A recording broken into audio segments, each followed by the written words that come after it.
PT Kereta Komuter Indonesia menyiapkan berbagai skenario maupun aturan baru dalam menyambut era new normal di tengah pandemi COVID-19. Mulai dari larangan berbicara selama berada di KRL hingga larangan bagi balita untuk menaiki KRL. Untuk membahasnya lebih lanjut sudah bergabung bersama kami Vice President Corporate Communication PT KCI, Ane Purba. Kita akan bergabung bersama Bu Ane. Bu Ane, bagaimana ini terkait dengan sejumlah aturan baru yang bakal diterapkan kereta seperti larangan berbicara, menggunakan baju panjang maupun juga larangan bagi balita maupun lansia menaiki KRL. Apa saja pertimbangan bagi KCI menerapkan aturan ini? Iya, iya. Selamat malam pemirsa Metro TV. Iya, kita memang sedang menggarap beberapa kebijakan baru terkait new normal yang akan dilaksanakan. Kita melihat bahwa semenjak libur Lebaran saja ini peningkatan volume penumpang kita itu sudah di antara 10 sampai 13%. Sehingga memang setelah kita melihat beberapa evaluasi ketika kita melakukan PSBB, ini yang kita konsen satu itu adalah larangan untuk berbicara baik secara langsung ataupun via telepon. Karena di sini kita juga benchmark ke transportasi dunia juga. Kemudian kita juga melihat bahwa penyebaran virus ini adalah melalui droplet. Sehingga ketika volume kita naik, kita harus siap dengan berbagai upaya. Salah satunya yaitu menggunakan masker dan tetap dilarang untuk melakukan percakapan langsung ataupun via telepon. Kemudian aturan kedua adalah kepada lansia dan balita. Untuk lansia itu masih kita izinkan naik KRL tetapi di luar jam sibuk, yaitu dari jam 10 sampai jam 2 siang ya, pukul 14. Ini kita juga melihat bahwa salah satu yang tertular yang paling tinggi itu kan ada di lansia ya. Kemudian kita juga melakukan aturan untuk balita. Selama PSBB ini juga kita melihat bahwa menggunakan masker untuk anak di bawah usia 5 tahun ini sangat sulit sekali diterapkan. Mungkin salah satu adalah anak-anak tidak betah menggunakan masker, sehingga ketika masuk stasiun mereka menggunakan masker, sebentar dilepas apalagi naik KRL. Dan kita melihat bahwa anak-anak juga bisa terpapar dengan COVID-19 ini, sehingga untuk melindungi anak-anak kita untuk saat ini sampai waktu yang tidak ditentukan, ini kita memberikan larangan untuk naik KRL. Kita berharap ini terus akan disempurnakan. Kemudian kita juga sebagai operator pengguna operator komuter lain, ini kita melihat kita ada penumpang yang sehari-harinya itu membawa barang dagangan. Ini juga kita buatkan aturan bahwa pengguna jasa komuter lain yang membawa barang dagangan itu bisa naik di kereta pertama dari keberangkatan dari stasiun keberangkatan, kemudian bisa kami lanjutkan di luar jam sibuk yaitu pada pukul 10 sampai pukul 2 siang. Ya, Bu Ane, lalu bagaimana sistem pengawasan jika aturan ini dijalankan dan apa sanksi bagi pelanggarnya?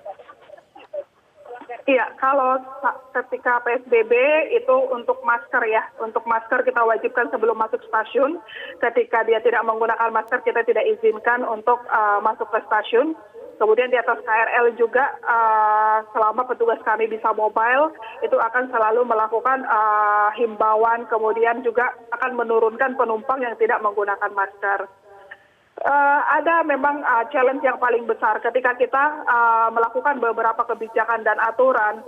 Memang perlu disiplin yang tinggi. Disiplin yang tinggi dalam seperti social distancing, kita sudah membuatkan marka di atas KRL maupun di stasiun.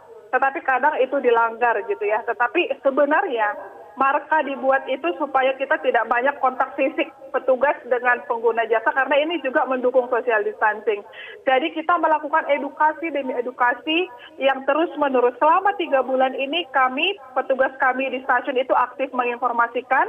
Kemudian announcer juga di atas KRL dengan semua media yang kami miliki seperti media sosial, TV di atas KRL dan di stasiun. Ini kami gunakan untuk melakukan sosialisasi supaya kita lebih tertib dan disiplin di dalam melaksanakan semua protokol COVID yang kita buat. Seperti cuci tangan, kita juga sudah siapkan di hampir 80 stasiun sudah ada wastafel tambahan sehingga kita bisa sarankan penumpang kita untuk cuci tangan sebelum dan sesudah naik KRL.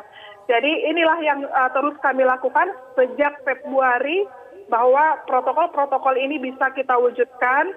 Sekarang kami ingin sekali mengajak kerjasama kita pengguna jasa komuter lain agar patuh karena ini untuk keselamatan kita bersama.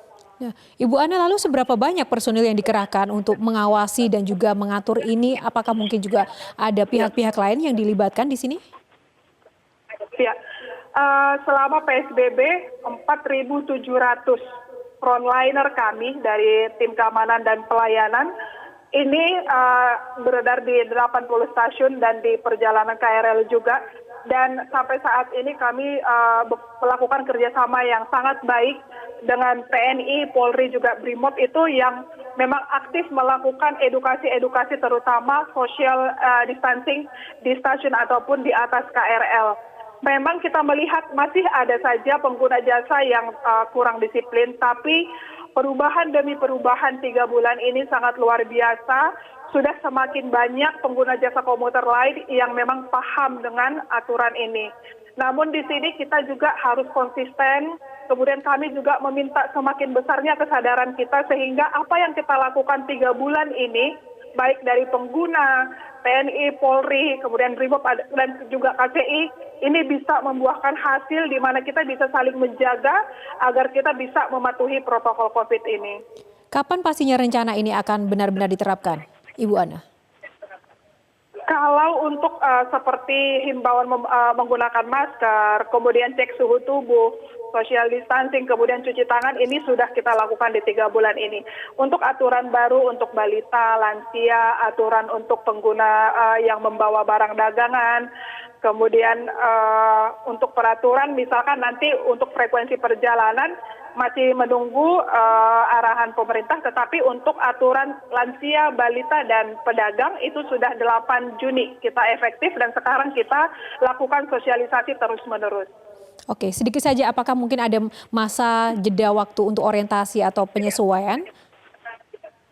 Iya, seperti larangan bicara ini sudah 2 minggu kita lakukan ya. Jadi ini memang masih tahap sosialisasi. Kemudian untuk balita dan lansia, kemudian pedagang juga sudah mulai ya. 1 minggu ini sampai nanti tanggal 8 akan sosialisasi. Kita akan melakukan evaluasi setelah sosialisasi ini untuk semua penyempurnaan kebijakan-kebijakannya. Baik, terima kasih Ibu Ana Purba, Vice President Korkom PT KCI untuk informasi selengkapnya. Semoga sukses selalu segala rencana yang dirancangkan. Terima kasih Bu Ana.